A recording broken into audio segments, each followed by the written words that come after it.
scan ទូទាត់ថ្លៃចំណតនៅអាកាសយានដ្ឋានអន្តរជាតិដេជោបានភ្លាមៗលើទូរស័ព្ទដៃអស់បារម្ភពីការរងចាំយូរព្រោះថាឥឡូវនេះអ្នកអាចធ្វើការទូទាត់ថ្លៃចំណតយានយន្តបានដោយផ្ទាល់ពីការណារីយ៉ា Bank App ថ្មីដែលគ្រាន់តែធ្វើការ scan សំបុត្រចំណតរបស់អ្នកបន្ទាប់មកចំនួនទឹកប្រាក់នឹងត្រូវបង្ហាញដោយស្វ័យប្រវត្តិចុច Pay ចុច Confirm និងវាយលេខកូដសម្ងាត់ជាការស្រេច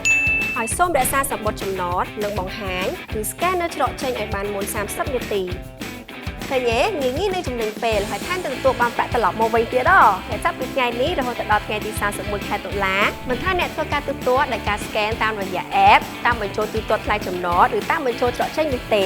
ឲ្យតែអ្នកប្រើប្រាស់ការណារីយ៉ា Bank App ថ្មីដើម្បីធ្វើការទូទាត់នោះអ្នកនឹងទទួលបានប្រាក់ត្រឡប់មកវិញរហូតដល់20,000រៀលក្នុងមួយសប្តាហ៍អញ្ចឹងចាំដល់ណាទៀតចាប់តាមទូទាត់ថ្លៃចំណតយានយន្តតាមរយៈការណារីយ៉ា Bank App ថ្មីដើម្បីទទួលបានភាពងាយស្រួលនិងការផ្ដល់ជូនដល់ពិសេសមួយនេះ